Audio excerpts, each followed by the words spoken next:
Good morning. The rest that we need. Let's see. What does the rest that we need have to do with our productivity, our purpose, our plan, our confidence? What does rest have to do with any of that? Hmm? Give me just a minute because we are uh, about to try something new while we're here on StreamYard. I'm practicing on TikTok as well. So we are doing some new things.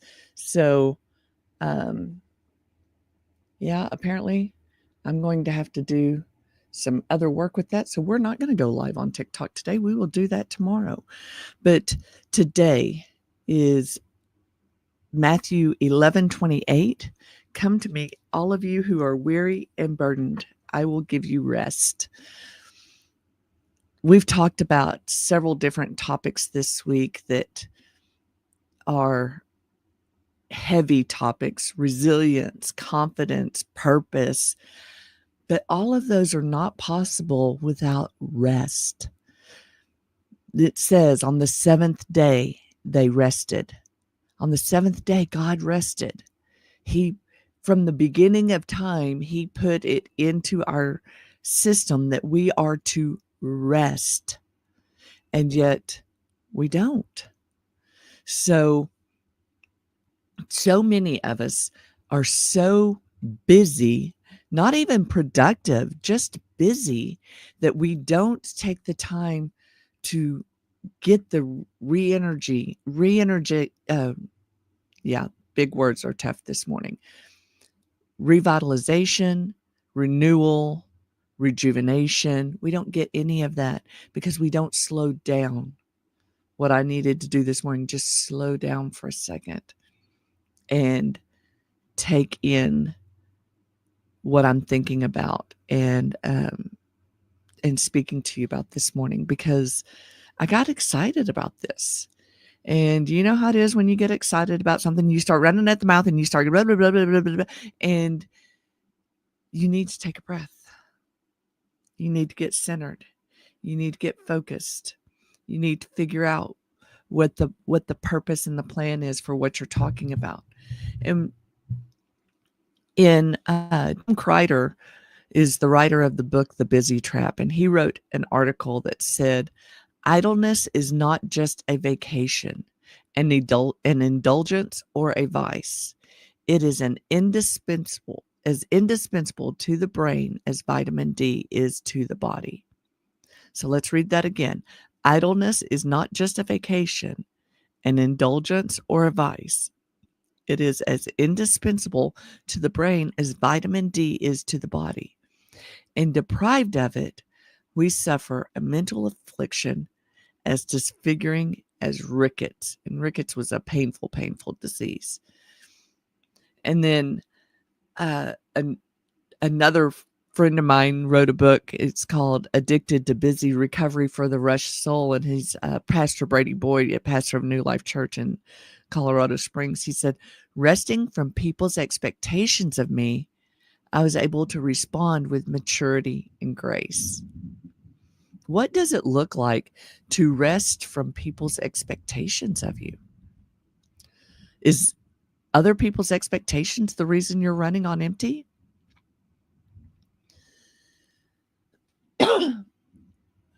One of the things that I learned in the middle of my biggest Hashimoto's crisis was that rest was vital to my everyday functioning. I had to prioritize my rest so that my awake hours and even my non-resting hours would be to their fullest.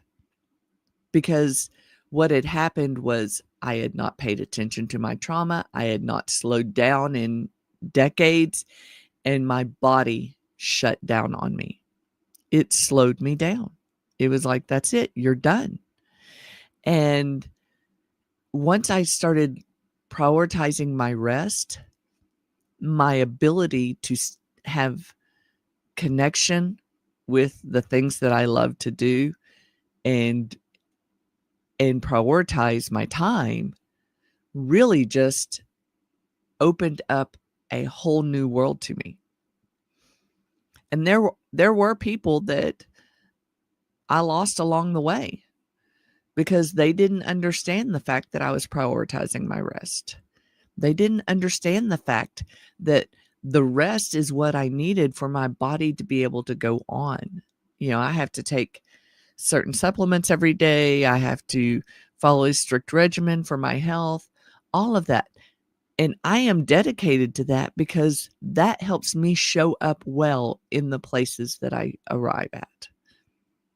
And I can't do that if I'm constantly running, and not getting any rest. Earlier this week, we had a night where I got no rest, and it took me out for 2 days. Used to, that would take me out for a week, but because I've been so good at being on top of my rest, that one slip up didn't affect me for the long haul. It only affected me for a short time. So the question is, what does rest look like you? When I was raising my kids, they were all very active in sports and choir and band and all the things that kids are active in, not just in school, but out of school as well. And, I still took time to look at the schedule and go, okay, what day of the week are they going to rest? It may not be that the whole family was resting on the same day, but I made sure there was some place in the schedule for my kids to have rest one day a week, that they were not busy with activities, that they were not busy with friends, that they wanted to trade their rest day for a friend. They had to tell me when they were scheduling in their next rest day, because the rest was important, especially for teenagers, because they get burned out really easy and they're at a vulnerable state nowadays. You've got to make sure you stay on top of them to get their rest. But as I was doing that, I was also scheduling in my rest. I was scheduling in my time. And rest for me is not always sleeping. Sometimes rest for me is just parking myself next to a pool. Sometimes rest for me is parking in a park, watching my grandkids play baseball, and maybe watching a couple of extra games after that, because that's fun for me. That's rejuvenating for me. There's no responsibilities there. I am just there being present in the moment, right? Now, I know a lot of people talk about how little sleep they get and all of that. My average sleep schedule is about 9 hours a night. And I have to maintain that to be able to maintain my ability to serve the community I serve. And when I don't, I get cranky. I get irritable. I get it. And then that affects my family. That affects my work. That affects the people I interact with. That affects the person in the car next to me when I'm driving down the road, because they don't know that I'm yelling at them. It affects me more so because I don't like myself.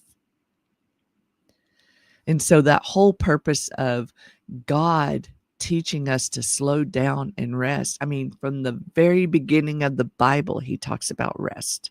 He even talks about giving your fields rests, because every 7 years, farmers turn their fields over because they need to rest the soil.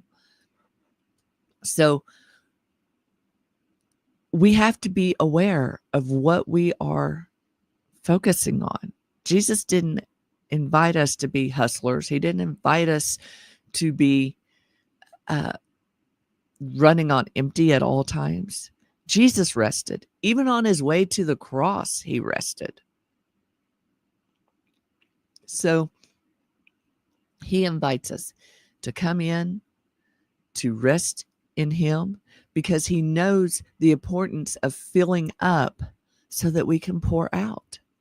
If you do not take the rest, then you have nothing to give, because you are empty, you are void.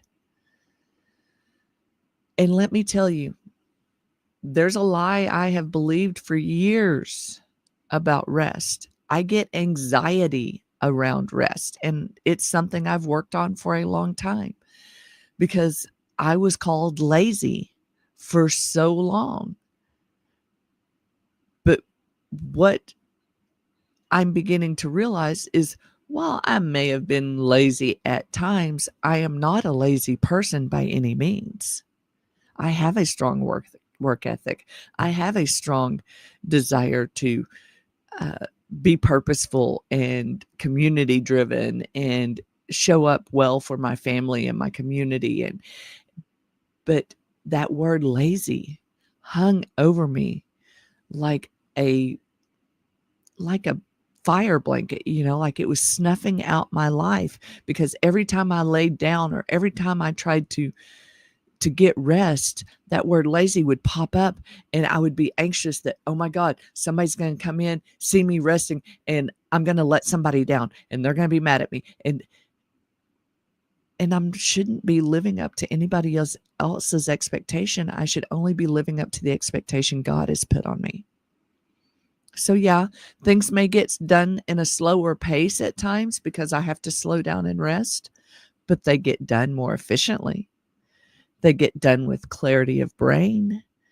I'm not as brain fogged or worn out or any of that because of I've gotten the rest. Now, years and years ago, I worked for a chemical company, and it was one of those companies that you take, and the guy was selling chemicals by the train car loads, these big tanker train cars that go through the cities and stuff. And the chemical that he was selling is the gel that goes in the sterno cans. And I wasn't feeling well, but I was new to the job. I was just exhausted. I was feeling like I was starting to come down with something. I have allergies. You may see me scratching my nose or whatever from time to time. I have really bad allergies. And it was springtime. And at that time in my life, I was getting bronchitis 2 to 3 times a year and pneumonia at least once or twice a year. And I was on the downhill. I was heading deep into one of those spells of bronchitis, pneumonia type thing. And I ended up having to call in sick one day. And a few days later, when I came back to work, he came in and he showed me some of the work I did when I wasn't at my best. And it looked like a kindergartner had done it. It really looked like some kindergartner had come in and messed up this whole order, messed up everything. And it was all because I knew my body needed rest, but I was not stopping my body to give it rest. Fast forward years later, and this was like early 1996, 97, 98 timeframe. Fast forward to 2007, I was having some health issues, and I was going to the doctor, and finally I needed to have surgery. And everybody at work is telling me I'm a high performer. I was juggling so much at work at that time that when I left that job, the job split 7 ways. That's how much the workload was.